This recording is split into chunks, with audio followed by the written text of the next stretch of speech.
Merci d'être avec nous ce soir, 16 février 2018.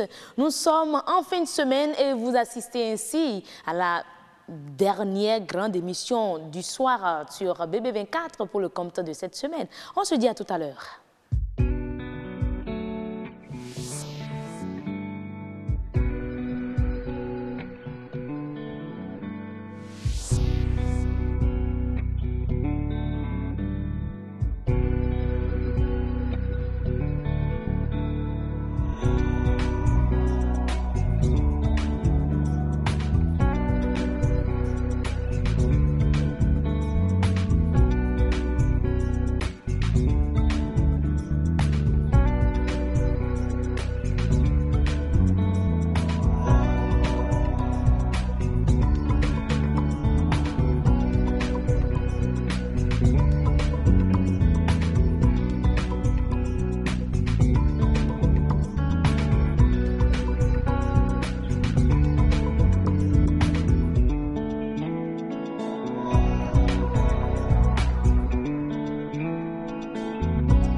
Ce soir, nous allons boucler les échanges entamés ce lundi dans Nature et Bien-être, des échanges liés à la gestion des eaux usées. On parle pour finir ce soir de la réglementation en vigueur, ce que dit la loi de la gestion des eaux usées. Ce sera avec un expert en la matière, le directeur départemental du cadre de vie Atlantique Littoral, José Atolou. Il sera reçu tout à l'heure par Amandine Anyambossou, l'expert de ce soir.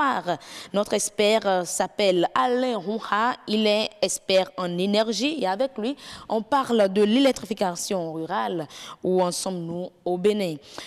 Beauté au pluriel s'intéresse aujourd'hui à l'alopécie et à la calvitie, les causes et les remèdes. On va en parler avec Franck Yedomon, il est dermatologue. Et pour finir, le grand rendez-vous ce soir, Horizon Culture s'intéresse aux chansons béninoises, la teneur des messages. Nous aurons sur ce plateau un sociologue, il répond au nom de Olivier Alain Halenon. Voilà, mesdames et messieurs, tout de suite, on entre en liaison avec la rédaction de BB24. Nadesani, bonsoir. Bonsoir à vous, heureuse d'annoncer. La pleine forme, n'est-ce pas? Comme d'habitude. Je vais super bien ce soir. Eh oui, je m'y attendais. Alors, qu'est-ce qu'on a au menu du 1945 ce soir? Merci à vous, heureuse d'annoncer. Au menu ce soir, cette décision de la Haute Autorité de l'audiovisuel et de la communication qui met en place un fonds de développement des médias au Bénin. L'huile d'olive, on en parle, c'est une huile utilisée pour de nombreux besoins nutritifs, corporels et spirituels. On finira par la santé. On va évoquer le sevrage chez le bébé. C'est une transition qui se fait de façon progressive, nous dirons les spécialistes. Merci beaucoup Nadesani. Le sevrage, on en a également parlé en cette semaine sur le plateau du Grand Rendez-vous. Donc, vous nous apportez encore plus de détails à cet effet. Merci, on va rester avec vous, mesdames et messieurs, pour le premier plateau. On va recevoir ici même et tout de suite Amandine Anyambossou et son invité dans Nature et Bien-être.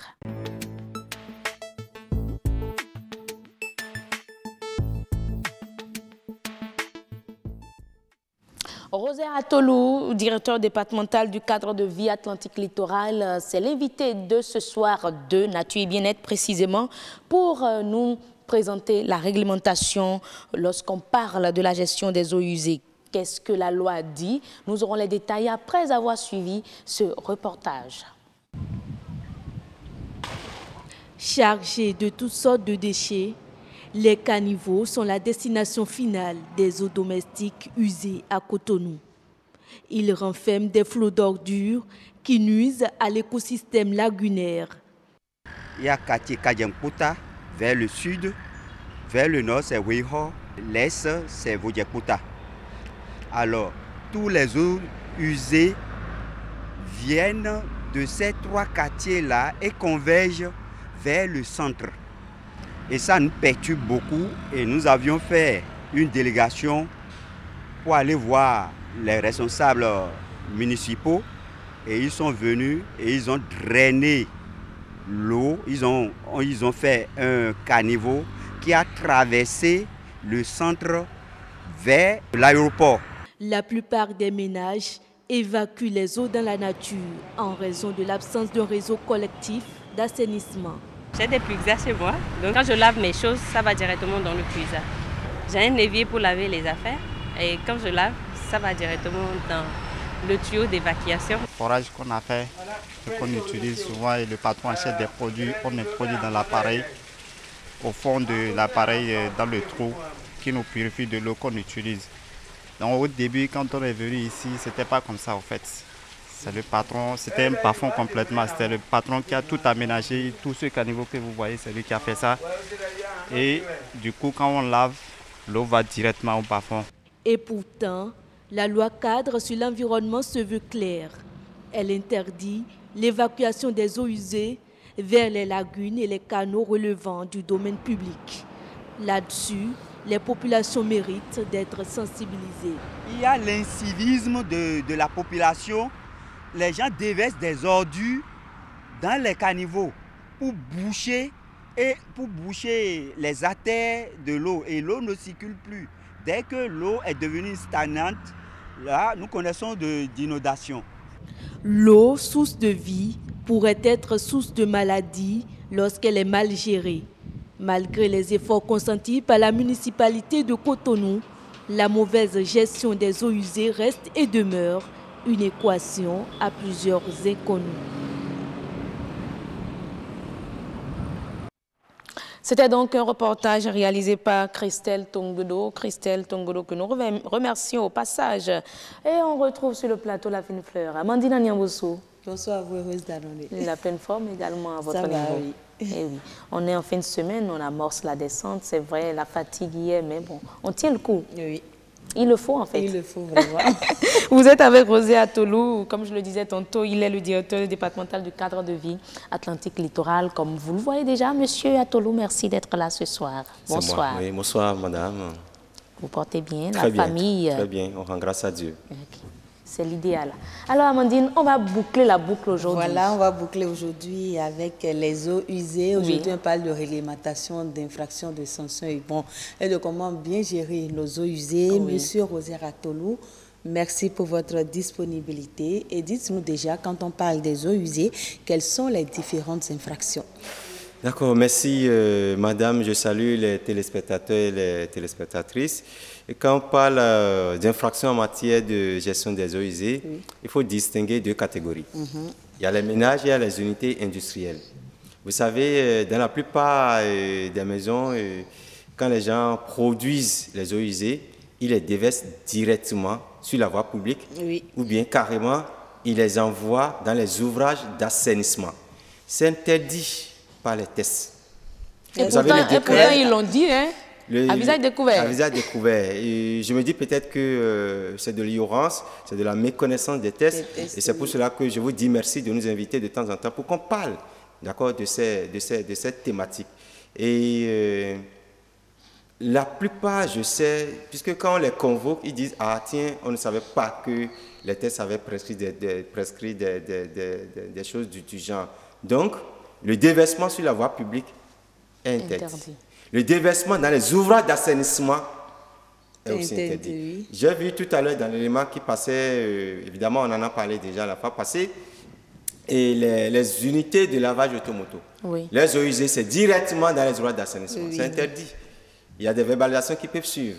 Nous sommes d'accord? Donc, au niveau des ménages, c'est ce à quoi on assiste le plus souvent. Mais il y a un autre cas d'infraction, c'est que il y a des ménages qui font les raccordements systématiques De la maison vers Eh bien oui, et quand vous n'avez pas des plaintes, si quelqu'un ne les signale pas, c'est difficile de constater qu'il y a des raccordements illicites. C'est vrai que nous gérons des plaintes du genre, mais c'est quand la population attire notre attention sur ces cas-là.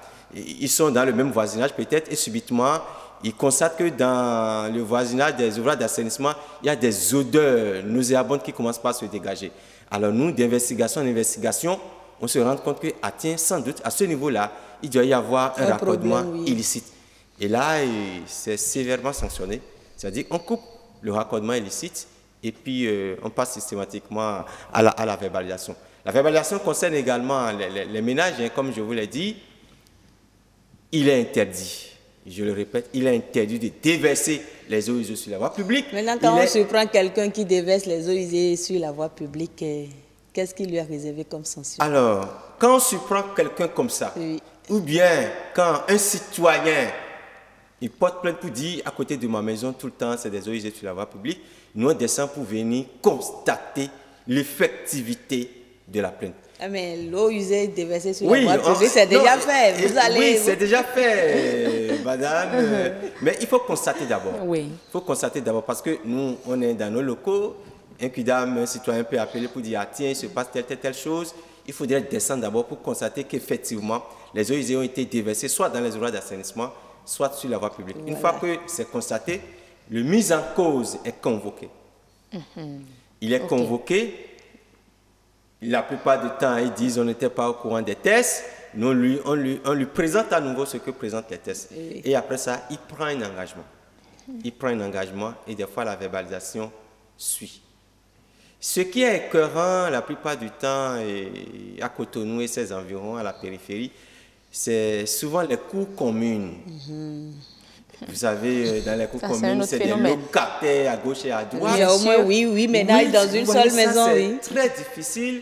Vous ne rencontrez pas le propriétaire, il est peut-être ailleurs. Et tout le monde déverse les eaux usées sur la voie publique. C'est insupportable. Et quand vous êtes à côté de ces maisons, c'est vraiment difficile à supporter. Mais nous, on est obligé de toute façon. Les locataires disent nous ne sommes pas propriétaires, le propriétaire n'a pas érigé des puisards ni des fosses. On fait avec ce qu'on a, oui. On fait avec ce qu'on a. Donc là, on est obligé de faire appel au propriétaire et on lui dit les conduites à tenir pour que désormais cette infraction ne soit plus constatée. Vous avez parlé tout à l'heure de porter plainte. Oui. La plainte est adressée à qui? À la police environnementale ou bien au ministère du cadre de vie? Bon, les deux. Vous pouvez directement saisir le ministre et le ministre va répercuter la plainte à la direction départementale du cadre de vie ou du développement durable. Et Atlantique Littoral, bien entendu. Oui. Ou bien carrément, vous nous adressez la plainte. Vous adressez directement la plainte à la direction départementale du cadre de vie et du développement durable. Attention, police environnementale, parce que c'est les inspecteurs de la police environnementale qui interviennent sur ça. Alors, je reviens puisque j'avais dit qu'il y a deux catégories. Oui, on a fini. Alors ça, c'est les ménages qui déversent les eaux domestiques. Oui. Quand je prends le cas des unités industrielles, là, la loi est claire. Aucune unité industrielle ne peut déverser ses eaux usées, ses eaux résiduaires dans les ouvrages d'assainissement public. C'est vraiment interdit, c'est interdit. L'autre côté, s'ils veulent déverser ces eaux résiduaires dans les milieux récepteurs, il y a ce que nous appelons le permis de déversement. Le permis de déversement est un permis qui est donné par le ministère du cadre de vie. Mais après étude, on va vérifier la teneur de ces eaux usées, quels sont les polluants, etc., avant de délivrer ce permis de déversement. Si vous n'avez pas le permis de déversement et qu'on vous surprend en train de déverser vos eaux résiduaires dans le milieu récepteur, dans les coups d'eau, vous nous verrez. Vous verrez la police environnementale. Alors là, on va gérer. D'abord, c'est la verbalisation. On adresse carrément, là, ce n'est plus des cas d'engagement, on adresse un avis d'infraction aux mises en cause, on dresse un PV, on le verbalise et si possible, on peut le présenter. Devant le procureur. Eh bien oui, parce que c'est une infraction. C'est une infraction. Je suis heureux, mesdames les journalistes, je suis heureux qu'on nous permette aujourd'hui de parler de cette thématique parce qu'il se passe beaucoup de choses. Donnez-nous quelques exemples. Bon, les exemples, vous savez, les unités industrielles, on ne va pas les citer des noms, non, on ne peut pas les citer. Mais on ici, constate parce quand même que ces situations-là. c'est des situations, c'est des infractions qui ont été commises, mais on a eu le temps de les gérer.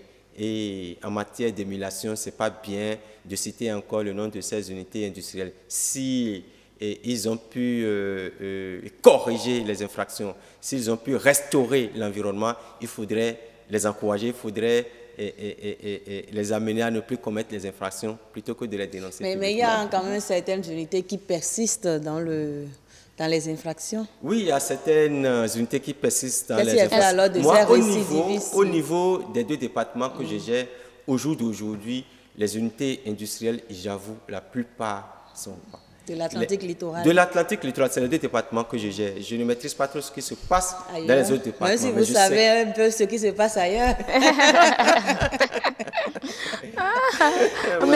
mais pour ceux-là qui, déjà, dans les cours communes, je reviens au ménage. Oui, c'est dramatique ce qui se passe dans les cours communes. C'est vrai, mais est-ce que ce n'est pas bien que la police environnementale fasse quelques descentes? Voilà, des séances de sensibilisation. Parce qu'elle se fait très rare. Tout à fait, tout à fait. C'est pour ça que je ne cesserai de le dire, je vais peut-être ressaxer. Je vous dis encore une fois merci.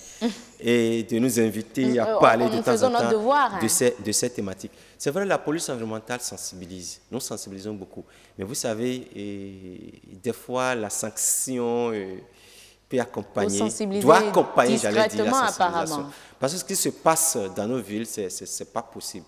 On sensibilise, mais les gens passent que ils vont vous dire on n'a pas les moyens, le propriétaire n'a pas fait ceci, le propriétaire n'a pas fait ça, et il perdure dans la médiocrité, il continue toujours à commettre les infractions. Mais je dis, on arrive quand même à les sensibiliser, on arrive quand même avec les verbalisations et tout, surtout quand on a la chance de mettre la main sur les propriétaires, je crois que ça se règle. J'avoue que c'est difficile, mais ça se règle. Est-ce que ce ne serait pas mieux de fixer plutôt des amendes? Les amendes existent, on en parlera, les amendes, si vous voulez, on en parle déjà. Vous savez, pour un ménage qui déverse ses eaux usées sur la voie publique, et le code d'hygiène prévoit jusqu'à 30 000. OK. Pour un ménage. Pour les ménages. Oui. Et pour les unités industrielles? Pour les unités industrielles, c'est 200 000 et plus.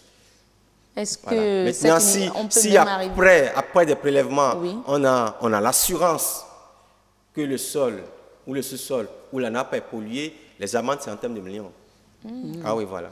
Donc quand on voit un peu ça, il vaut mieux être en règle. Et je ne sais pas pourquoi les gens ne veulent pas être en règle. Quand je prends le cas de nos ménages, il suffit qu'on construise des puisards à domicile.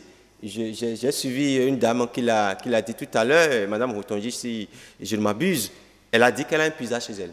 Les eaux usées sont recueillies dans ces puisards et après, on appelle les sociétés de vidange de fosse pour les vidanger. Terminé. C'est ce qui est réglementaire, c'est ce qui doit être fait. Quelques conseils alors pour une bonne gestion des eaux usées, monsieur? Les conseils, c'est ceci. J'exhorte les propriétaires parce que vous savez, les Béninois, nous avons tellement investi dans les constructions pour louer. Quand vous construisez pour louer, prévoyez, je parle des propriétaires bien entendu, prévoyez des puisards qui puissent recueillir les eaux usées domestiques. En fonction du nombre de ménages. En fonction du nombre de ménages. Et à la fin, quand ces puisards sont pleins, les unités chargées de les vidanger viendront les vidanger. Pour les unités industrielles, je leur ai dit, on a eu le temps de les sensibiliser la dernière fois à l'Agence béninoise pour l'environnement, ils doivent nécessairement avoir le permis de déversement. Depuis que ce test a été pris, en 2017, l'année passée, on les a réunis. Ces unités industrielles, le directeur de l'Agence béninoise pour l'environnement les a tous réunis, on les a sensibilisés et aujourd'hui, aucune unité industrielle ne peut dire qu'il n'est pas au courant qu'il existe un test en la matière. Donc désormais, si quelqu'un tombe dedans et qu'il ne soit surpris qu'on le fasse la fête. Excusez-moi le thème. Ah, la fête même, hein. Alors là, une fête très amère là. Merci beaucoup à vous, monsieur Atou. C'est moi. Et voilà, ce sera donc tout pour Nature et Bien-être de ce soir et en même temps pour cette semaine. Amandine, à lundi prochain pour un autre numéro avec Arama Tagbataou. Voilà. Et oui, tout à fait.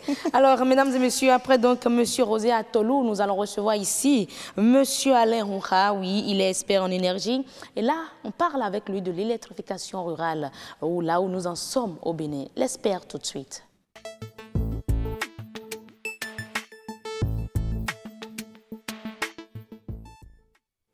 Où en est-on lorsqu'on parle de l'électrification rurale au Bénin? Nous recevons Alain Roncha, expert en énergie, pour nous donner sa version des faits. Voilà. Monsieur Roncha, merci d'être là. Merci beaucoup, madame la journaliste. La semaine, ça s'est bien passé. On amorce la descente, là. Le week-end s'annonce bien. Bien sûr, ça va. Eh oui, très bien habillé, traditionnellement bien habillé. Merci beaucoup. J'aime bien le couvre-chef surtout. C'est vrai. Eh oui. Merci. Tout droit de Porto Novo, là? Oh, oui, pour ça, oui. Pas pour moi-même, oui. Oui, je comprends, pas pour vous-même, monsieur Roncha. Alors, lorsqu'on parle de l'électrification rurale, est-ce qu'on peut avoir aujourd'hui votre avis sur la situation actuelle du Bénin lorsqu'on parle de l'électrification rurale? Où en sommes-nous? Merci beaucoup pour la question. D'abord, je vous remercie pour le fait d'avoir, n'est-ce pas, pris ce sujet comme un sujet d'importance. Et c'est effectivement un sujet d'importance au regard de l'enjeu que représente l'accès à l'énergie, non pas seulement au Bénin, mais dans l'ensemble du monde. Cela est d'autant plus vrai qu'aujourd'hui, nous parlons des ODD, des objectifs du développement durable, qui, dans l'objectif numéro 7, place l'accès à l'énergie de tous, à une énergie de qualité, comme étant un objectif majeur à atteindre. Alors, l'électrification rurale, donc, ça devient alors une problématique importante.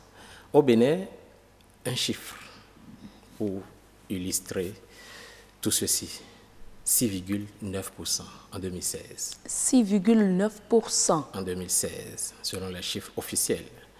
C'est donc le taux d'accès. Donc la majorité des Béninois n'a pas encore l'électricité chez elle. Mais bien sûr, là nous sommes en zone rurale. Quand on vient au plan national, ce n'est pas forcément très reluisant non plus. Nous tournons autour de 30% au plan national. Ça veut dire qu'au plan... Donc déjà à Cotonou, il y a encore des ménages qui vivent sans lumière. Oui, il y a encore des ménages qui vivent sans lumière dans des zones périphériques, bien sûr. Dans les zones périphériques, il y a encore des ménages qui vivent sans lumière. Je vous donne le chiffre global, par exemple, en matière, en milieu urbain. En milieu urbain, nous sommes autour de 54,5-55%. Vous voyez, ça veut dire que si on prend toutes les villes de notre pays, sur 100, il y a environ 55 personnes qui ont accès, c'est-à-dire qui ont l'énergie chez eux. Vous voyez, ça c'est le taux, par exemple, en milieu urbain. Je vous donne, le sujet c'est le milieu rural. En milieu rural, donc je dis, nous sommes à 6,9%. Certains chiffres vont jusqu'à 7,1%, mais ça reste absolument faible quand on compare maintenant d'abord à la moyenne nationale et puis quand on compare à ce qui se passe dans les autres pays. D'accord. Alors, vous parlez tantôt des enjeux. Si aujourd'hui nous en sommes à 6,9% ou 7% selon d'autres, on parle d'ODD là. Ça veut dire que le Bénin n'est pas encore en mesure d'atteindre cet objectif-là, du développement durable. Alors, c'est là peut-être qu'il faut apporter des précisions. Les ODD, c'est quand? C'est depuis 2015 seulement, vous voyez. Ça veut dire que le temps de mettre tout ce système en marche et de viser les objectifs à l'horizon de 2020, 2025, 2030 et puis 2035 selon le programme, on va faire des efforts pour améliorer qualitativement ce taux. Je parle, par exemple, l'objectif des Nations Unies, il y a un objectif, une initiative des Nations Unies pour l'énergie durable pour tous, c'est comme ça on l'appelle, ça vise 100% d'accès d'ici 2035 par exemple. Vous voyez, ça veut dire qu'on est conscient du problème et on est prêt à prendre des mesures, et on doit être prêt plutôt à prendre des mesures pour atteindre leurs objectifs temporels qui sont fixés. Le Bénin, avec l'ensemble de ses partenaires techniques et financiers, les investissements qui sont faits, on peut dire oui que les objectifs pourraient être atteints. Mais déjà, il faut maintenir, non seulement maintenir le rythme actuel, mais l'accélérer. Je vous donne un autre chiffre, par exemple. Au Bénin, en moyenne, il y a 85, c'est la moyenne, la limite supérieure, environ 85 localités qui sont électrifiées chaque année. nous avons plus de 10 000 localités. Et si je dis que nous sommes à un taux d'accès de 6,9%, nous sommes à un taux de couverture de 28%. Et si vous enlevez, vous faites 28% de 10 000, vous voyez ce qui reste. Alors, si nous électrifions seulement 85 par an, il nous faut peut-être plus de 30 ans à ce rythme-là pour dire, ben, écoutez... Il faudra accélérer les choses. Il faudra accélérer les choses. C'est justement là où nous avons un travail à faire. Nous tous les Béninois, mais surtout les dirigeants à divers niveaux, ont un travail à faire. Pas seulement les dirigeants, mais le secteur privé aussi. Les populations aussi ont un travail à faire. Parce que là, vous voyez... Quel est le rôle des populations là? Très bien, c'est ce que j'allais vous dire. Quand on prend l'électrification rurale, en l'état actuel des choses, il est illusoire de penser que tout le monde pourra être raccordé au réseau d'ici 20 ans. C'est impossible, objectivement. Objectivement, c'est impossible. C'est impossible. Quand je dis raccordé au réseau, c'est-à-dire que tout le monde va être raccordé au réseau national que gère la Société béninoise d'énergie électrique. C'est impossible. Pourquoi? Il y a le réseau aujourd'hui passe à un point A, par exemple, mais il y a une localité qui est peut-être à 50 km. Et dans cette localité, il y a peut-être à peine 100 ménages ou 60 ménages. Économiquement, ce n'est pas rentable, ce n'est pas viable. Et ne me dites surtout pas que c'est une action sociale.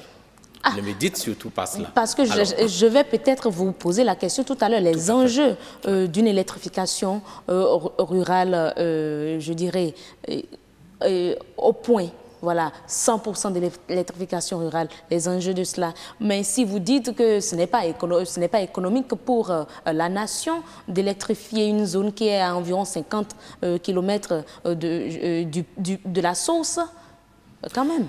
Ce n'est pas...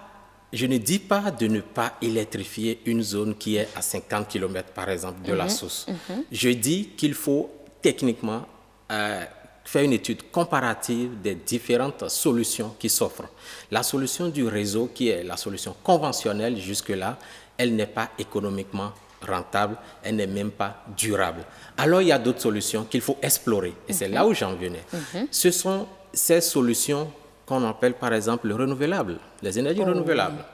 Ce n'est pas qu'on va laisser ces populations et attendre que ça soit économiquement viable. Absolument pas. Il faut mettre en œuvre d'autres solutions alternatives pour leur permettre d'avoir accès aujourd'hui. Et c'est là où intervient, comme on a commencé par le dire, le rôle des populations. Lorsque je prends le cas des énergies solaires, par exemple, vous installez ce qu'on appelle les systèmes solaires domestiques. C'est une option qui est aujourd'hui en train d'être exploitée massivement aux populations. C'est deux choses. Soit les populations contribuent au coût, soit le gouvernement, et je doute fort qu'il ait le moyen de le faire d'ailleurs parce que le gap est grand, le gouvernement donc décide d'investir, d'offrir carrément ces solutions-là gratuitement à tous ces ménages parce que au nom d'un principe constitutionnel qui dit égalité des chances pour tous, égalité de tous devant la loi et tout, on peut dire ok, tout le monde doit l'avoir, donc je paye. Mais c'est impossible, on doit planifier. Et donc, en ce moment, il faut trouver un juste milieu qui soit une approche participative qui va consister à dire, OK, population, ça coûte 100 000 francs, c'est un exemple, hein, en fonction de vos besoins évalués, ça coûte 100 000 francs. Le gouvernement ou ses PTF, ses partenaires techniques et financiers, vont contribuer à hauteur de 50 000 francs. Trouver la contrepartie de 50 000 francs et ensemble, nous allons faire le job. Maintenant, ces populations peuvent dire, cette contrepartie de 50 000 francs, ça m'est difficile de trouver cash à cause de l'aspect saisonnier de leurs revenus, l'agriculture et tout le reste. Vous savez de quoi je parle. Alors, c'est en ce moment qu'intervient, par exemple, le privé, qui dit, OK, en attendant que vous ne trouviez les 50 000 francs en contrepartie, faites-nous peut-être un premier paiement de tel montant, selon le pouvoir d'achat du moment, et nous trouvons maintenant, nous autres, le privé, ce qui manque. La différence entre les 50 000 et ce qui aurait été versé au début par ces populations. Donc un partenariat public-privé. Bien sûr, sans ça, c'est impossible d'atteindre les objectifs. Bien sûr, c'est à là il faut venir.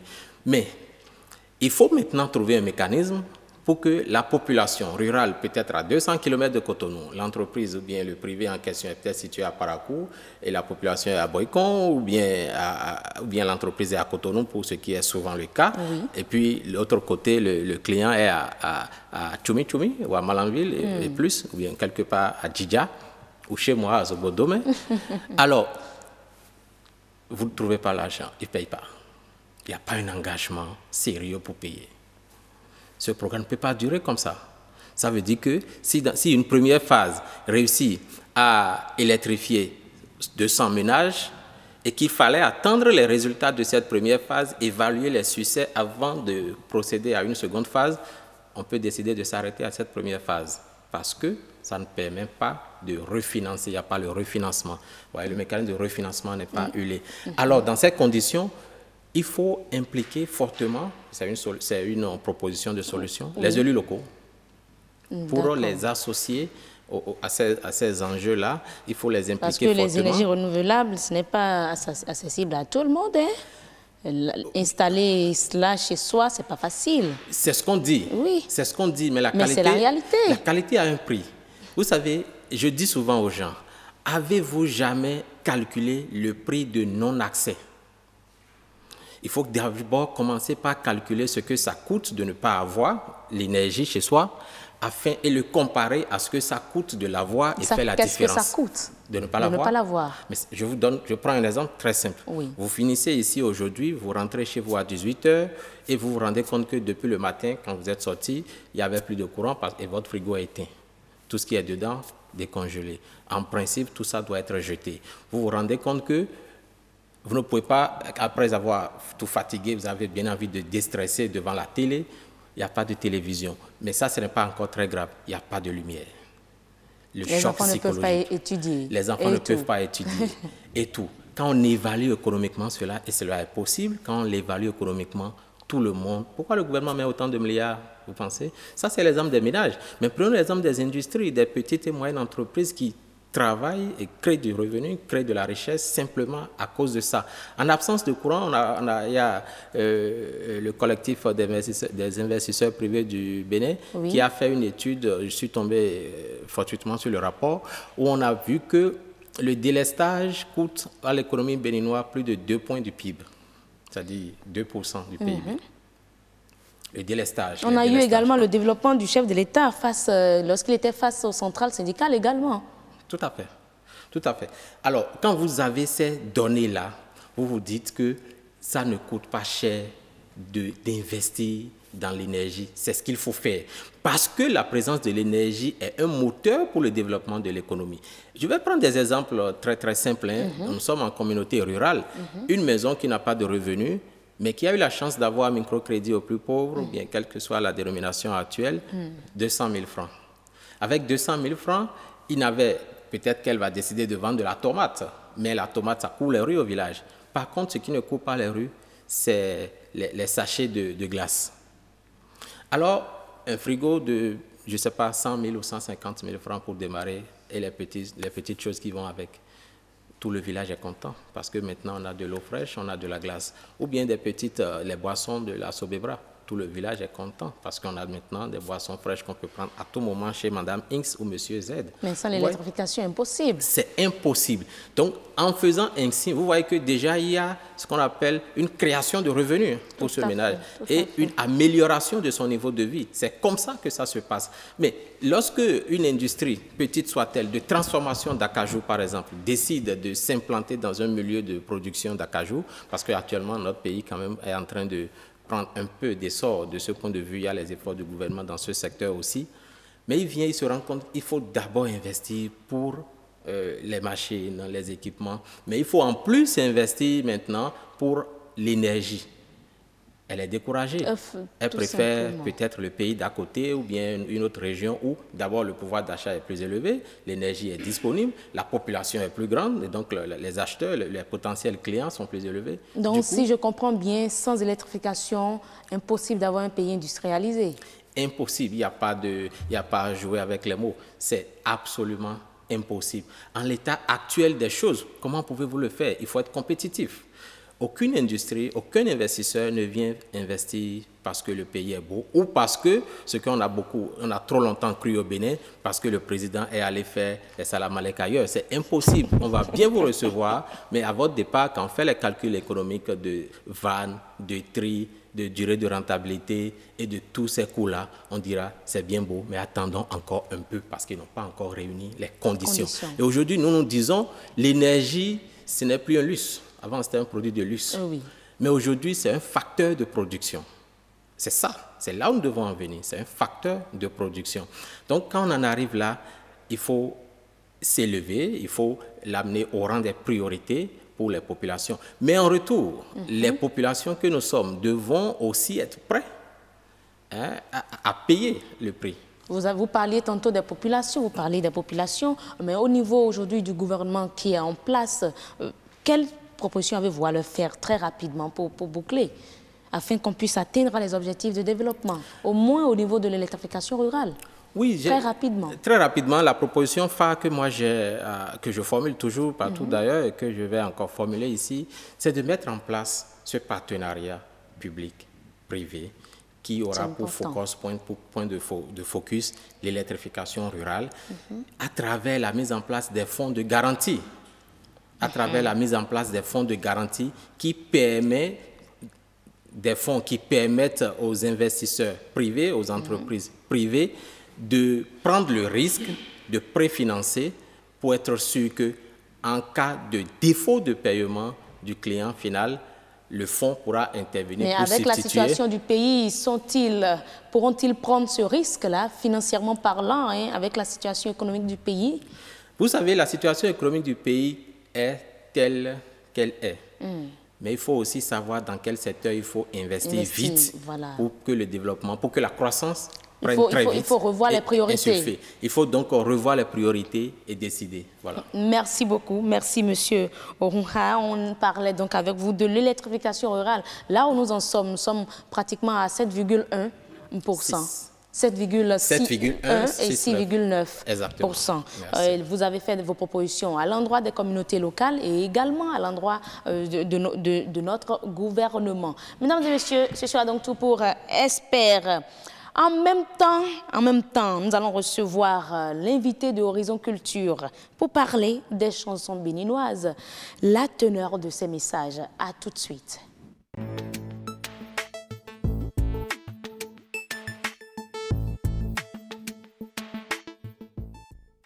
Les chansons béninoises, quelle est la teneur des messages véhiculés dans ces chansons-là? Nous aurons sur le plateau un sociologue. Il répond au nom de Olivier Alain Lénon pour en parler. Mais d'abord, suivons ce reportage de Duerat sur la musique. Dis-moi, mon cocoton, ça peut te donner la folie. Le contenu de la musique moderne béninoise ne répond plus aux normes, aux règles de l'éthique et de la morale. Elle qui, entre-temps, était destinée à éduquer et à conscientiser la jeunesse. Il n'y a que la fonction divertissement que l'on tienne compte. Or, il faut tenir aussi compte de toutes les autres fonctions, la fonction notamment éducative, qui est fondamentale parce que nous sommes le produit de notre éducation. Quand vous présentez une bonne musique, une bonne mélodie, les gens apprécient ce que vous avez fait. Et quand vous présentez aussi un bon texte dans une musique, c'est très important. Malheureusement, de nos jours, les messages semblent quitter le forum. On a l'impression que les messages n'ont plus d'importance et les gens chantent pour la plupart du temps pour ne pas dire grandes choses.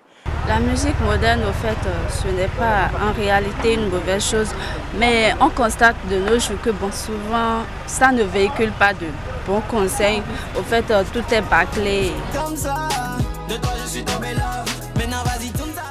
Le sexe, qui auparavant était un sujet tabou, presque voilé dans les chansons, est aujourd'hui exposé.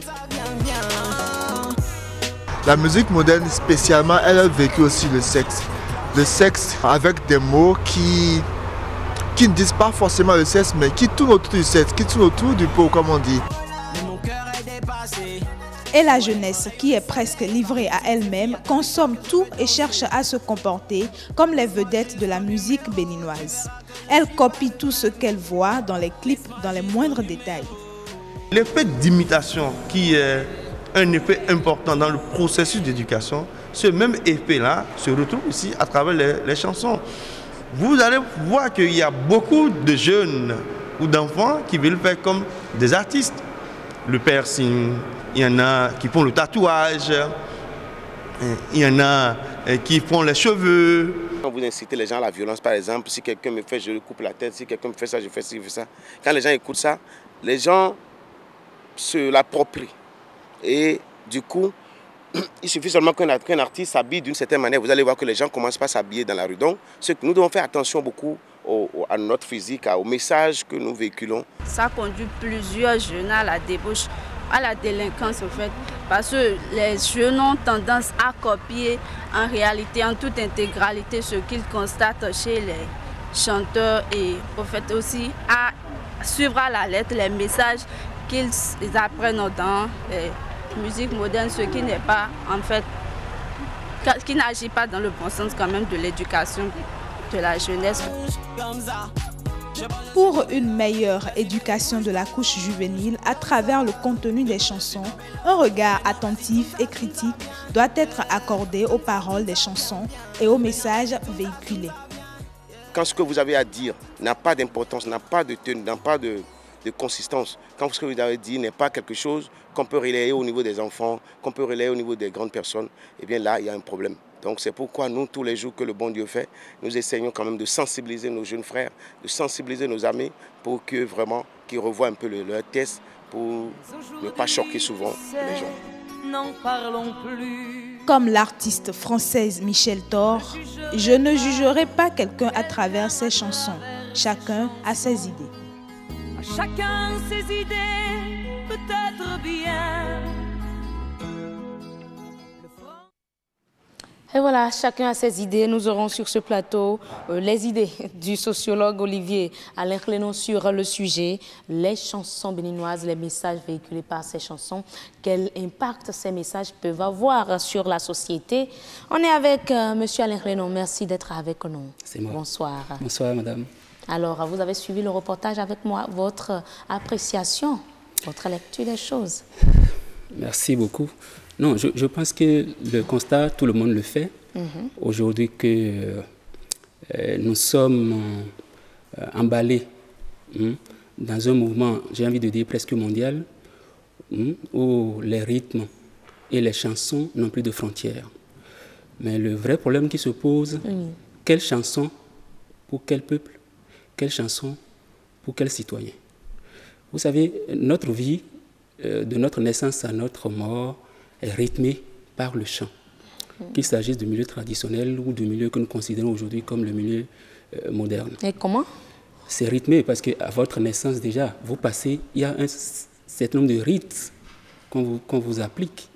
On peut parler du rite de baptême, on peut parler du rite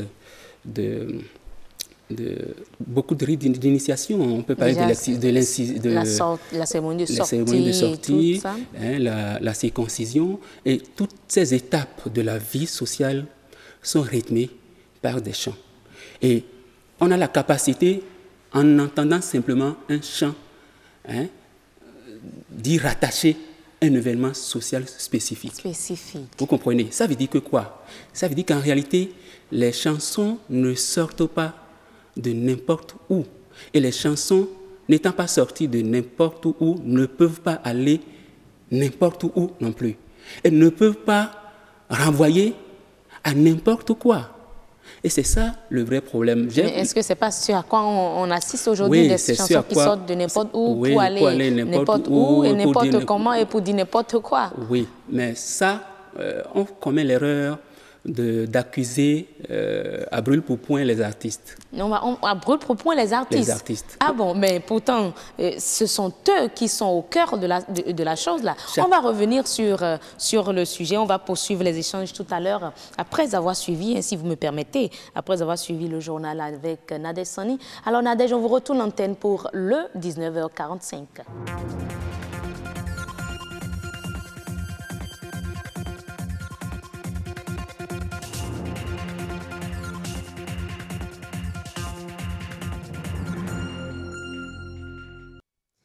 Bonsoir à tous, bienvenue dans le 1945. Voici les grandes lignes de ce journal.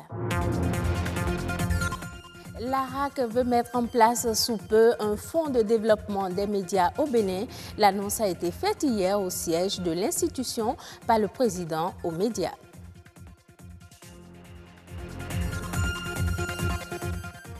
De nombreux consommateurs l'utilisent à plusieurs fins, mais elle demeure la seule huile utilisée pour les besoins spirituels. Nous irons dans cette édition à la découverte de l'huile d'olive. Le sevrage intervient à une étape importante de la croissance du nouveau-né. C'est une étape décisive aussi bien chez la mère que chez l'enfant.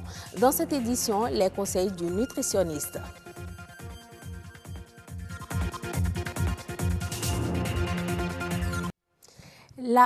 La Haute Autorité de l'Audiovisuel et de la Communication démarre l'année 2018 sous de bons auspices.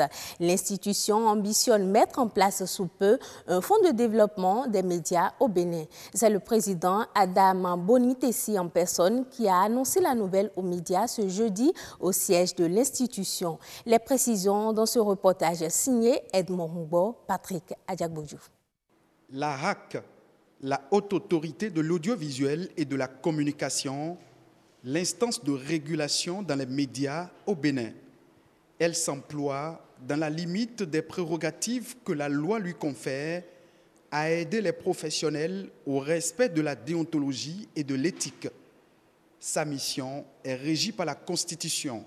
L'article 142 de la Constitution prescrit que la HAC a pour mission de garantir et d'assurer la liberté et la protection de la presse, ainsi que de tous les moyens de communication de masse dans le respect de la loi.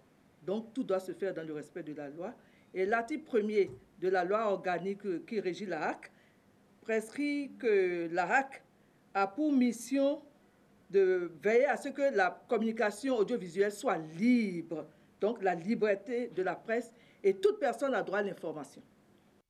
Fort de son rôle dans l'enracinement de la démocratie, la HAC a connu des avancées dans la mise en œuvre des tests juridiques pour garantir la liberté d'expression et assurer la protection des médias. Vous savez que le numérique est en train de frapper à notre porte, ça fait quelques temps. Et dans le cas du passage de l'analogique au numérique, la HAC a organisé des séminaires. Puisque les codes qui ont été pris dans ce sens ont prescrit des prérogatives à la HAC. Donc, dans le cadre de ces prérogatives-là, la HAC a adopté déjà la Convention relative à l'autorisation pour l'exploitation d'un site Internet fournissant des services de presse destinés au public. Des projets suivent les conventions relatives à l'autorisation pour l'exploitation d'un site Internet fournissant des services de communication audiovisuelle destinés au public, les cahiers des charges qui sont relatifs à ces différentes conventions également. Maintenant, avec les nouveaux tests que nous avons, le test relatif à la radiodiffusion numérique, le code de l'information et de la communication, nous avons eu à faire la vulgarisation de ces tests-là sur tout le territoire. Nous allons continuer pour aller encore plus de l'avant. Donc, vous constatez que la HAC est vraiment dynamique et que selon les situations, elle avance rapidement et sûrement. L'année 2018 prend son envol sous de bons auspices à la HAC. L'institution ambitionne mettre en place un fonds de développement des médias au Bénin. Cette question a toujours été au centre des préoccupations des associations professionnelles des médias et de la Haute Autorité de l'Audiovisuel et de la Communication qui ont conjugué leurs efforts des années durant pour qu'enfin ce fonds soit installé et commence effectivement ses activités. S'il y a un fonds de développement pour les médias, ce serait une très bonne chose. Non seulement ça participera au renforcement des capacités, mais en plus ça permettra aux journalistes de s'épanouir.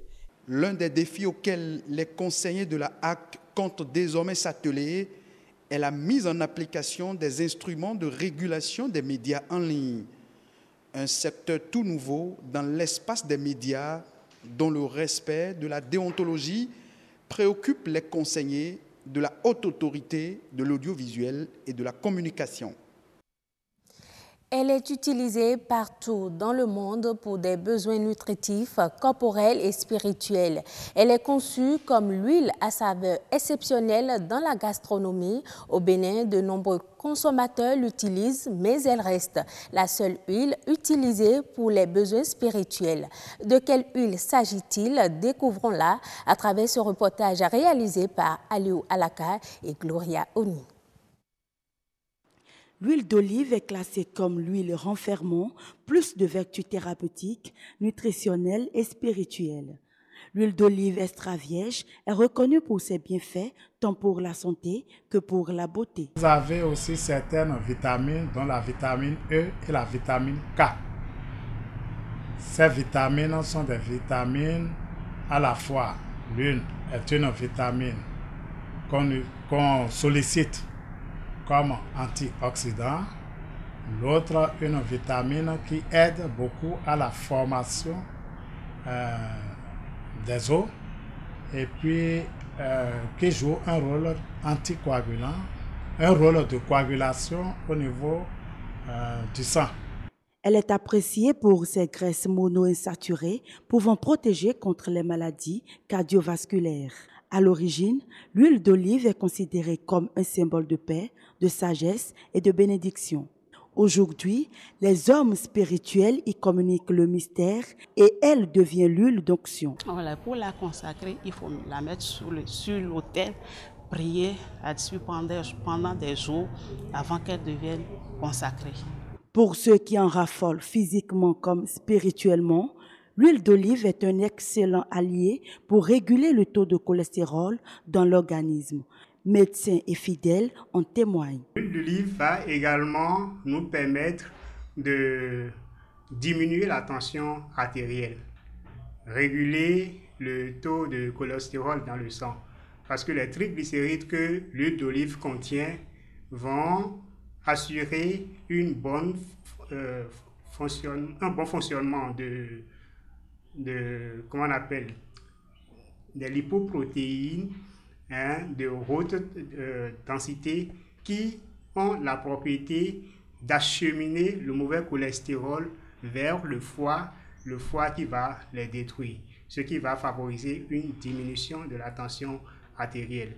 L'huile d'olive va également nous permettre d'éviter les risques de cancer.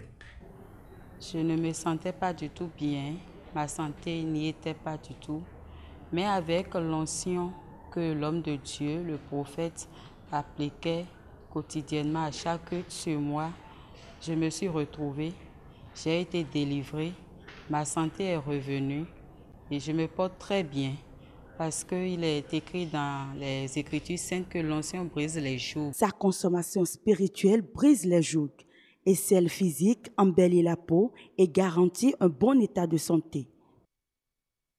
Dans le processus de croissance chez l'enfant, le sevrage intervient à une étape importante, des fois 12 mois, voire 18 mois après l'allaitement. Une étape qui peut être considérée comme une sorte d'indépendance aussi bien chez la mère que chez l'enfant. Cette transition se fait de façon progressive. Igor Ayossor, Kemal Arwissou et Peggy Bagidi nous en parlent.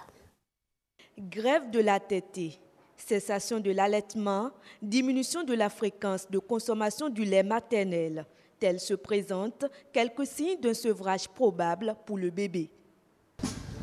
Pour moi, le sevrage, c'est une sorte d'arrêt à l'allaitement d'un enfant, d'un bébé. Le sevrage, c'est un processus qui aboutit à une interruption de l'allaitement, de l'alimentation de l'enfant par le lait maternel. Le sevrage est tout un processus qui diffère d'une mère à une autre. On peut commencer par la journée, allaiter seulement l'enfant la nuit et le sevrer dans la journée. Ça commence par là. Et progressivement, on étend le sevrage à la nuit. Et là, le sevrage est définitif. On doit commencer à petits coups. On ne sève pas un enfant du jour au lendemain comme ça. On commence par lui priver des heures. Parce qu'un bébé allaite à tout moment. Mais un enfant qui grandit, à qui on doit sevrer, à 1 an déjà, on sait comment l'allaiter. On ne l'allaite plus régulièrement comme on le faisait auparavant. D'un point de vue nutritionnel, le lait maternel demeure la base de l'alimentation d'un bébé jusqu'à 1 an. Un sevrage précoce serait un risque pour le nourrisson. Le fait que vous sevrez, le fait qu'on a sevré des enfants de façon abrupte, on fait qu'il y a eu la malnutrition qui a apparu chez cet enfant on a eu l'émaciation et après l'enfant est décédé parce que l'enfant à ce stade souffrait trop, son système immunitaire n'arrivait pas à se défendre contre les microbes qu'il y avait dans l'environnement. Donc il y a beaucoup d'enfants qui en sont décédés. Il y a aussi des enfants qui souffrent de malnutrition et qui ont des effets, les conséquences sont des effets à long terme sur l'enfant.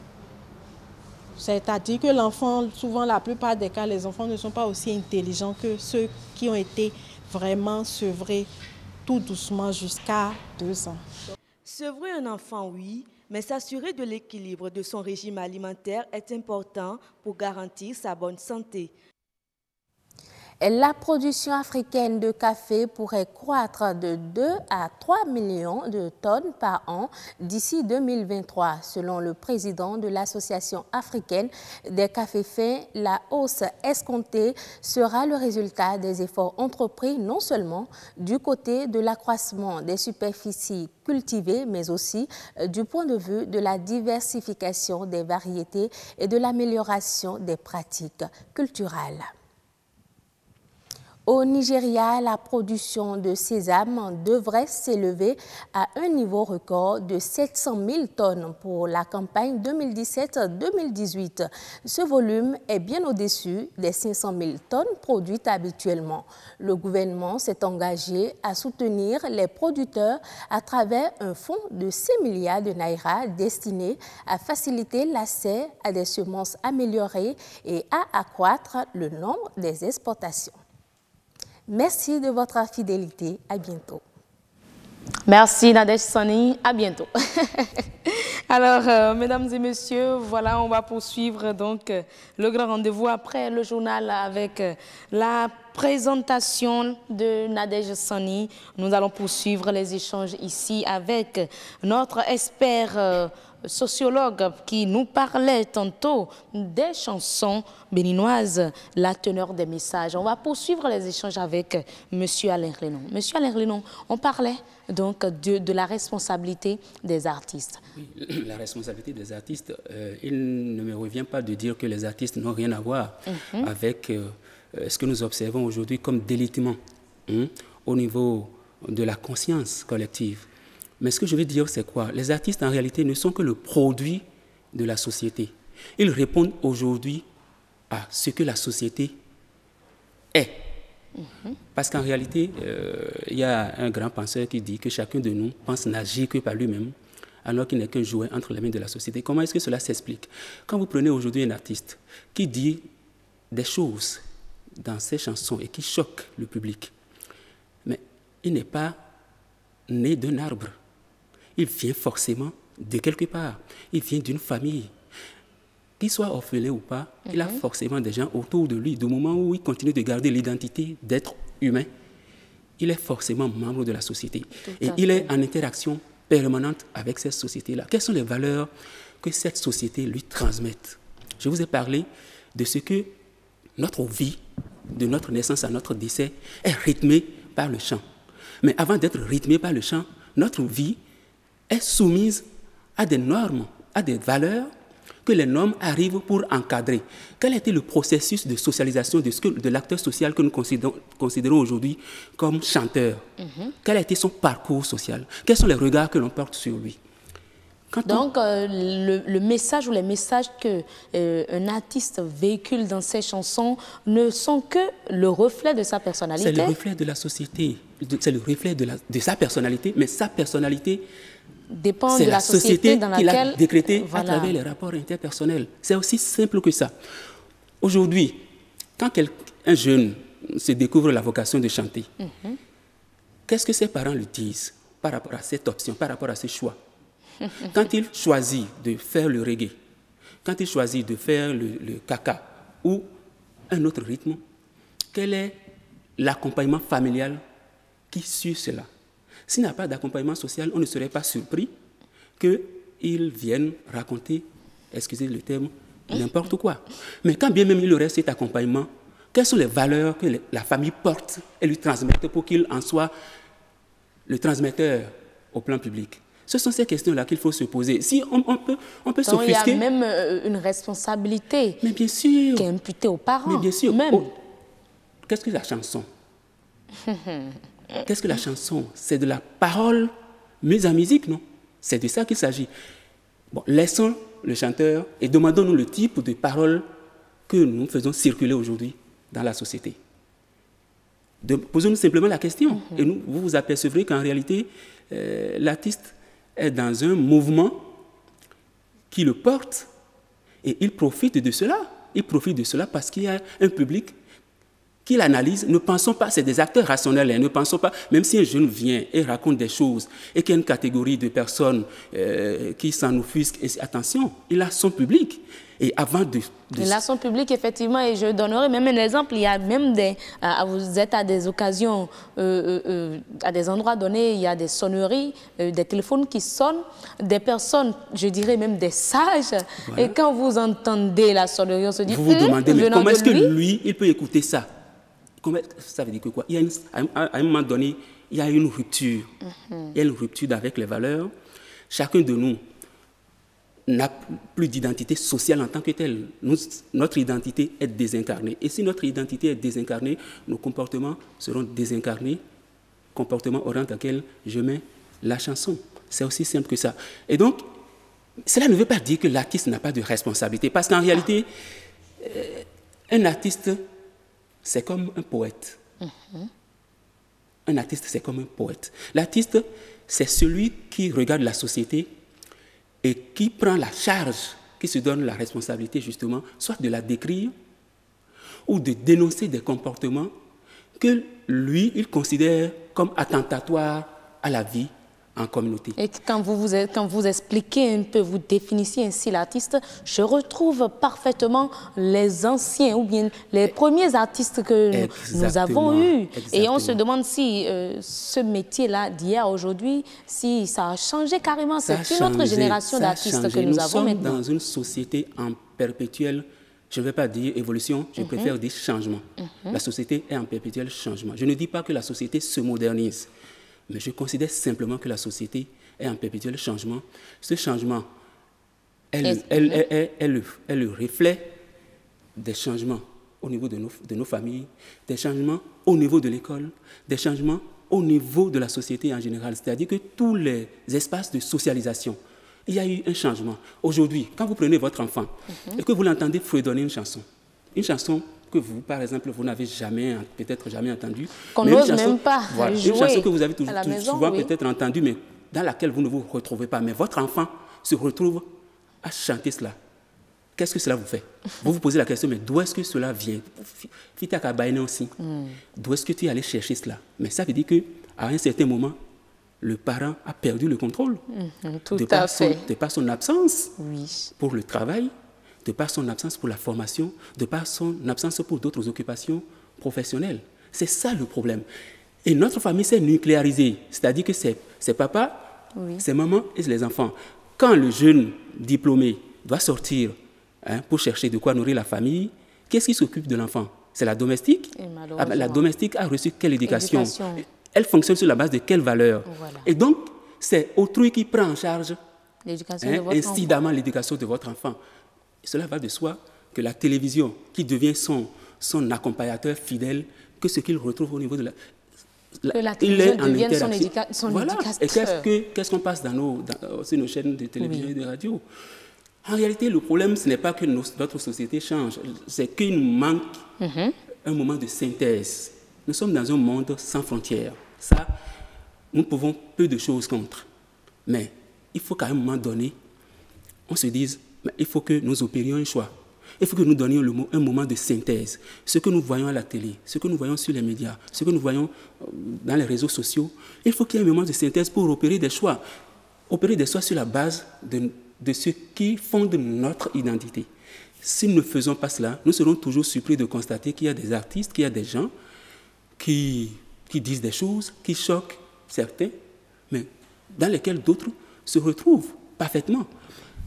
Un jour, j'étais sorti de la messe avec mon épouse et elle a attiré mon attention sur un phénomène. Il y avait une petite boutique, les gens vendaient, je pense, les instruments de mercerie, et il y avait une musique qui tonnait, ça tonnait.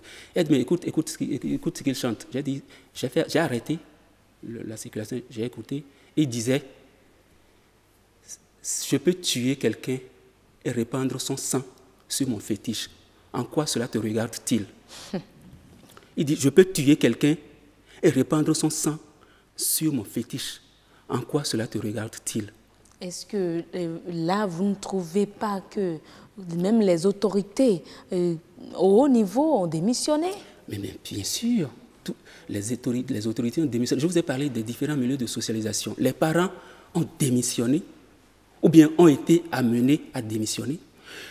L'école qui doit récupérer et qui, dans une interaction parfaite avec la famille, doit orienter l'enfant dans le bon sens, est-ce que l'école, elle aussi, n'a pas démissionné quand on y voit ce qui se passe? Le phénomène de Bangara ou de je ne sais quoi. Finalement, tout ce qui se passe sur les réseaux sociaux, en tout cas dans notre société, tout est lié. Bien sûr, les autorités, de quoi est-ce qu'elles s'occupent? Vous pensez, de quoi est-ce qu'elles s'occupent? On parle de questions de chômage. Le jour où ils vont dire, à partir de maintenant, nous allons mettre une réglementation pour balayer, disons les choses crûment, pour balayer un certain nombre de catégories, on va applaudir parce qu'on se dirait, ah, ça va maintenant dans le bon sens. Mais ils vont faire notre calcul. S'ils le font, les jeunes qui produisent des choses aujourd'hui, et quand ils déposent ça chez un producteur, ça leur donne 500 000 francs, ainsi de suite. Quand vous allez faire ça et qu'ils n'auront plus de perspective, ils vous reviennent en quoi? Délinquants et tout, quoi. Délinquants. Et c'est là toute la complexité. Mais il faut quand même faire un choix. Il faut quand même faire un choix. Parce que ça a forcément ses impacts négatifs sur la société. Non, mais ça, les impacts, on ne peut pas les mesurer. La question, ce n'est pas de... Je vous dis que ça rythme notre vie. Quand vous sortez, quand votre enfant va à l'école, ce qu'il entend le long du chemin de l'école, mais ça va le pénétrer beaucoup plus que les paroles moralisantes que vous allez prononcer en tant que parent. Donc les artistes ont une responsabilité. Ils devraient être des éducateurs. Ça, parlons de ce qu'ils devraient être. Ils devraient être, voilà. Ils devraient être des éducateurs. Ils devraient être le miroir de la société. Ils devraient être des objecteurs de conscience. Ils devraient être des gens qui nous élèvent. Hein, et faire de la musique et non faire du bruit. Faire de la musique et non faire du bruit. Et il faudrait également que les chaînes de télévision accompagnent et de radio, les stations radio et tout, accompagnent également cela. Il faudrait qu'on assainisse ce monde-là. Je crois qu'il faut un travail, la dynamique doit être impulsée du sommet. Parce que de toute façon, nous sommes dans une société structurée, ce sont les responsables, l'État, avec les personnages qui l'incarnent, qui ont la responsabilité de nous organiser et de nous donner une orientation. Donc je pense qu'il faut, du moment où nous avons un ministère de la Culture, il ne faudrait pas que cela s'occupe simplement avec le bibédra des questions de droit, d'auteur. On est auteur de quoi? On est auteur de quoi? Si vous êtes auteur d'antivaleurs, si vous êtes en quoi est-ce qu'on va vous promouvoir? Donc il faut que les responsabilités au plan ministériel, les responsabilités au plan gouvernemental soient mieux précisées et que les choses aillent dans un meilleur sens. Et qu'au niveau des familles, justement, qu'on fasse l'effort d'accompagner autrement, d'être autrement présent dans la vie des enfants. Les enseignants aussi. On vous aura compris. Merci beaucoup. Merci, monsieur Alain Renon, Olivier Alain Renon, qui nous parlait des chansons béninoises, la teneur des messages. Malheureusement, il a essayé de peindre les choses, mais beaucoup plus en noir. Malheureusement. Non, j'ai juste dit ce qui est. Mon rôle, c'est cela. Bon, on a fait le constat, surtout à travers le reportage et tout. Alors, mesdames et messieurs, c'est terminé pour Horizon Culture, le tout dernier plateau de ce soir. Beauté au pluriel.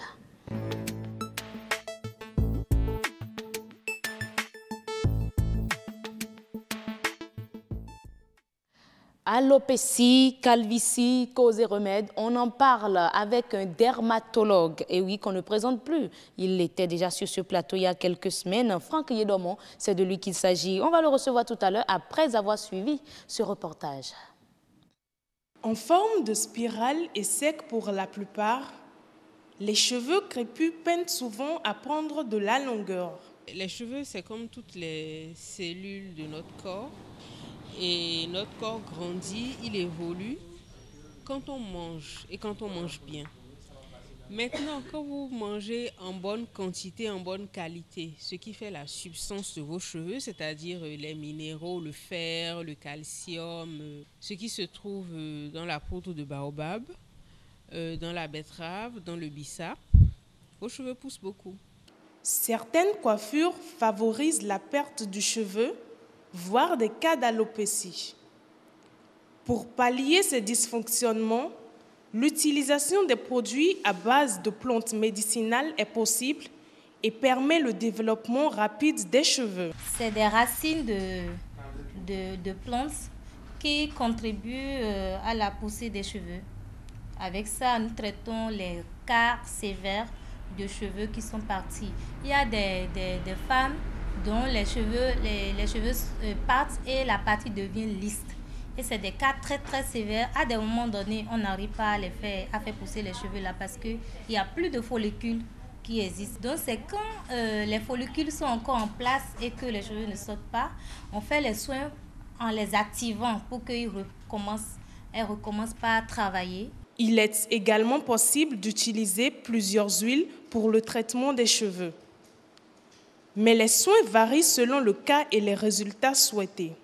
Ça, par exemple, ce que je vous montre, c'est un produit qui est préparé à base toujours de mes plantes, des huiles, des beurres, des huiles, les huiles d'ail, l'huile de sésame. Il y a plusieurs qu'on a mélangées. Et son rôle, c'est de faire pousser les cheveux du devant. S'il est admis que les cheveux concourent à la beauté de la femme en particulier, leur entretien assorti d'une alimentation équilibrée compte beaucoup dans cet attrait physique toujours recherché. Et on retrouve notre invité, Francky Edomon, il est dermatologue, pour nous présenter les causes et surtout les remèdes. Et oui, ces personnes-là qui sont concernées par ce que nous allons dire ce soir vont certainement s'attendre à que des remèdes parce que le mal est déjà fait, l'irréparable est déjà fait, mais le dermatologue vous dira que c'est bien sûr réparable. Alors, docteur Edomon, merci d'être là. Bonjour, merci beaucoup. On parle de chute de cheveux, mais heureusement qu'on ne remarque pas ça chez vous. Hein?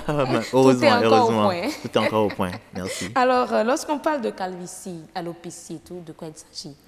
En fait, l'alopécie, c'est la perte des cheveux ou du poil. Donc, elle peut intéresser tout le cuir chevelu ou bien une partie du fou chevelu. Ou bien, on dit souvent les alopécies sont totales, donc c'est tout le cuir chevelu, ou bien elles sont diffuses, ou bien elles sont en clairière, donc, ou bien elles sont circonscrites. Donc, ce qu'il faut, des îlots voilà, où le cheveu ne pousse pas correctement, ou bien le cheveu est court par rapport aux autres cheveux. Il faut dire que ces alopécies vont modifier l'épaisseur, la texture, la forme du cheveu. Et il faut différencier en fait deux types d'alopécies. Les alopécies qui sont d'origine génétique. D'origine génétique, oui. Quand on dit génétique, c'est d'abord androgénique et génétique et héréditaire. Donc la calvitie. Vous avez la calvitie qui est une alopécie qui se fait au niveau du vertex, c'est-à-dire la zone au niveau du vertex du cuir chevelu où le cheveu ne pousse pas, ou bien à partir de la trentaine, la quarantaine, vous remarquez des individus deviennent chauves, on va dire comme ça. Et ça, c'est une alopécie qui est d'origine androgénique, c'est-à-dire c'est les androgènes, les hormones sexuelles masculines qui sont importantes et qui vont aller abîmer le follicule pileux. Et ça peut arriver également chez la femme également. Donc l'alopécie, cette calvitie, la calvitie également peut arriver également chez la femme. On les appelle les alopécies androgéniques. Voilà. Mais c'est d'origine androgène, mais c'est également héréditaire. Et vous avez également les alopécies acquises. C'est celles qui regroupent l'ensemble des causes des chutes de cheveux. Vous avez par exemple, premièrement, vous avez le stress psychologique qui peut entraîner des chutes de cheveux. Lorsqu'on est trop stressé. Oui, lorsqu'on est trop stressé, il y a chez certains individus, on peut remarquer des chutes de cheveux. Vous avez également les individus qui subissent des chocs psychologiques, la perte d'un parent, la perte d'un ami, un accident, ou bien un braquage, ou bien des situations de ce type qui peuvent entraîner des pertes de cheveux. Vous avez également les infections, par exemple la syphilis qui est une infection sexuellement transmissible, où vous avez des chutes de cheveux qui peuvent arriver au niveau du cuir chevelu. Vous avez également comme chute de cheveux les infections mycosiques. C'est-à-dire vous avez les champignons, ce qu'on appelle les teignes, les lakpa, comme on dit chez nous. C'est des infections qui arrivent souvent chez les jeunes enfants. Donc lorsque ça survient, les cheveux ne poussent plus à ces endroits-là? Oui, on peut avoir, lorsque les champignons vont commencer à bouffer la kératine et à s'intéresser donc à la kératine du cuir chevelu, vous pouvez avoir donc alors des chutes de cheveux, des pertes de cheveux, et vous avez des alopécies même qui peuvent devenir cicatricielles, c'est-à-dire le cheveu ne repousse plus. On a des alopécies non cicatricielles dans le cheveu est endommagé, mais il peut repousser. Mais des alopécies cicatricielles dans lesquelles le cheveu ne repousse plus. Et vous avez même des enfants en milieu scolaire qui vont faire donc de ces teignes-là, et ça va durer, ils ne seront pas soignés à la longue. Le cheveu ne pourra plus repousser. Le cheveu ne peut plus repousser. Et ça arrive très souvent. Donc, c'est pourquoi il faut s'intéresser également aux teignes. Il ne faut pas banaliser les lakpa et dire, voilà, ça va passer. Surtout chez les enfants, donc, là, seront beaucoup plus des chauves demain. Voilà. Vous avez également les enfants qui ne sont pas bien nourris, ou bien des adultes qui ont des carences nutritionnelles. C'est-à-dire qu'il n'y a pas souvent des acides aminés, l'alimentation n'amène pas tout ça. Et puis, vous avez des chutes de cheveux qui peuvent apparaître. Donc, déficit en acides aminés. Oui, lorsque l'alimentation n'est pas complète, l'alimentation n'est pas riche, on peut avoir des pertes de cheveux dues à l'hypoprotidémie qu'il y a au niveau donc, de ces individus-là. Vous avez des causes médicamenteuses. Lorsque, par exemple, très souvent, on a ces plaintes-là, les femmes qui subissent sont mises sous des cures de chimiothérapie et tout, qui parlent d'alopécie après. Voilà, ça peut arriver, c'est des causes médicamenteuses. Ce sont des effets secondaires de ces médicaments qui sont utilisés. Vous avez également des causes endocriniennes, parce que vous avez des hypothyroïdies, des hyperthyroïdies, des goitres, vous voyez. On peut avoir également ces choses-là. En global, il y a de nombreuses causes, il y a de très nombreuses causes. Donc, c'est pourquoi il faut forcément consulter, ne pas prendre une perte de cheveux de façon banale. Parce que les pertes de cheveux également, on peut avoir des alopécies cicatricielles dans des maladies qui sont assez graves, comme le lupus, qui sont des maladies inflammatoires, qui sont dysimmunitaires, c'est-à-dire que c'est l'élément, l'anticorps qui est chargé de protéger l'organisme, qui va aller détruire les follicules pileux, qui va les détruire, et vous avez donc alors totalement des têtes qui peuvent totalement... des chutes de cheveux peuvent être également des signes d'une maladie grave. L'alopécie, qui est une chute de cheveux, est un symptôme, n'est pas une maladie. Mais il faut aller rechercher la cause. Et c'est là toute la difficulté donc, du traitement, du diagnostic de ces maladies. Mais est-ce que les produits, on a vu également à travers le reportage, traitement des cheveux et tout, ce n'est pas également à la base des... comment on les appelle, la coloration, la teinture. Les teintures, les soins de cheveux sont pour beaucoup. En général, au niveau des soins cosmétiques du cheveu, il y a 3 éléments qu'il faut signaler. Premièrement, dans les salons de coiffure, lorsque les matériaux ne sont pas stérilisés ou ne sont pas dans de bonnes conditions d'hygiène, on a souvent des ensemencements de champignons d'une cliente à l'autre. Ça, c'est la première des choses. La deuxième des choses, c'est que lorsque les filles, les dames, font des tresses trop serrées, elles vont entraîner donc ce qu'on appelle des alopécies de traction, c'est-à-dire elles vont jouer sur la dureté, la texture, l'épaisseur du cheveu. Ça, c'est la deuxième des choses. Et on constate déjà certaines femmes qui n'ont plus les cheveux du front. Les cheveux du front. Franchement. Voilà. Ça, c'est lié en fait à l'usage abusif des défrisants et des produits donc, qui n'ont pas une certaine... qui n'entretiennent pas une bonne santé capillaire. Par exemple, les produits défrisants, chimiques, les produits chimiques la vont entraîner brisure au niveau des ponts disulfures, donc du follicule pileux, et souvent on peut avoir des alopécies qui peuvent apparaître. Donc il faut informer les gens. Voilà, par rapport au défrisage, quelles sont les techniques de bon défrisage. Il faut mettre le défrisant, il faut rincer, ensuite il faut mettre un hydratant pour que le cheveu, la kératine du cheveu, même si le cheveu est assoupli, que le cheveu soit en bonne santé capillaire. D'accord. Ça, c'est très important. C'est très important. Mais au niveau du traitement, les remèdes, est-ce que c'est possible de retrouver ses cheveux après, je dirais, une chute? Oui, c'est possible. Pour ces chauves-là et ces dames qui perdent leurs cheveux. C'est possible de retrouver ses cheveux après une alopécie. Mais il faut d'abord savoir quel type d'alopécie. Par exemple, dans le cas de la calvitie, c'est une maladie qui est non seulement héréditaire, mais qui est liée aux fortes hormones, les androgènes. Et ces androgènes représentent les principaux agents responsables de l'alopécie dans ce cas, de la calvitie. En général, on fait souvent donc des greffes capillaires ou bien on va faire donc on va mettre des perruques pour camoufler un peu cela. Mais en général, la calvitie, en général, bon, les hommes le portent bien. Et puis, bon, mais à force de mettre également les perruques pour camoufler, est-ce que ça ne crée pas encore ou bien ça n'aggrave pas la situation? Bien sûr, des fois, les perruques, le fait de le mettre, de le remettre, ça entraîne parfois des champignons qui peuvent apparaître parce que vous créez une nouvelle partie où vous avez des champignons, des gemmes qui peuvent arriver parce qu'on enlève, on le dépose, on enlève, on le dépose. Avec la poussière et avec la poussière, vous pouvez avoir des champignons. Et de temps en temps, vous allez voir des femmes qui font des tissages, se taper la tête. Vous vous demandez bien pourquoi. C'est parce qu'en général, il y a tout un environnement qui est fermé et puis il y avait des champignons, vous avez des bactéries qui sont là. Donc, il faut encourager les femmes à avoir une bonne hygiène capillaire pour que... Mais chez les hommes, c'est possible? Ils peuvent retrouver leurs cheveux, surtout à ce niveau-là? Oui, maintenant, oui, on peut retrouver les cheveux. Si on fait une greffe capillaire, c'est-à-dire une greffe de cheveux. C'est possible chez l'homme également? C'est possible chez l'homme. Maintenant, dans les alopécies acquises, il faut voir quelle est l'étiologie, quelle est la cause de cette alopécie. Si ce sont des champignons, on traite les champignons. Si c'est la syphilis, on traite la syphilis. Mais si quand c'est le stress héréditaire? Non, en général, l'héréditaire, c'est l'alopécie androgénique qui est la calvitie en général. Soit ce sont des greffes capillaires, donc des greffes de cheveux qu'on fait.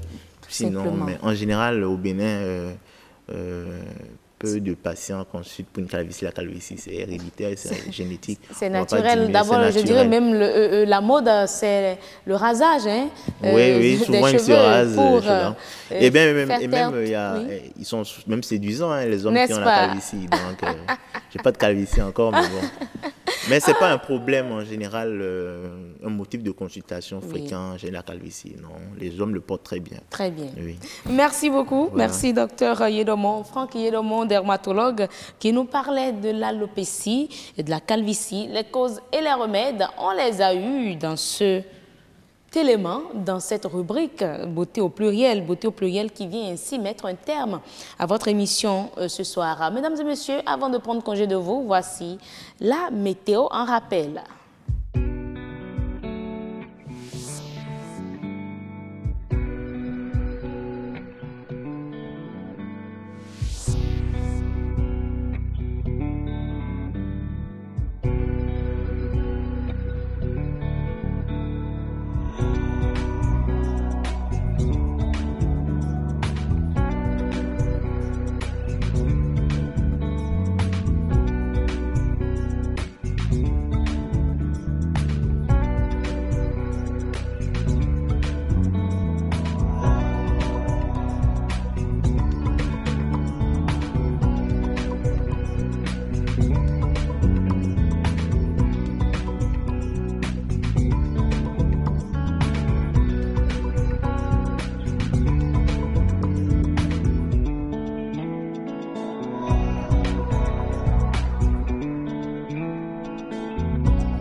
Merci à vous pour l'attention que vous nous avez accordée tout au long de la semaine. Et oui, depuis le lundi, on est resté ensemble de 19h à 20h30, voire 21h. C'était un plaisir d'être en votre compagnie. Déjà, on remercie toute l'équipe, toute la jeune et dynamique équipe qui m'a accompagnée tout au long de la semaine. Mathieu Soken, qui est resté à la caméra, Robles Avouzoukan à l'infographie, Gaëtan Passor, voilà, au son, et Gila Melgairin, le réalisateur de la semaine. Je ne vais pas terminer, je ne vais pas terminer sans remercier mes chefs d'édition de ce soir.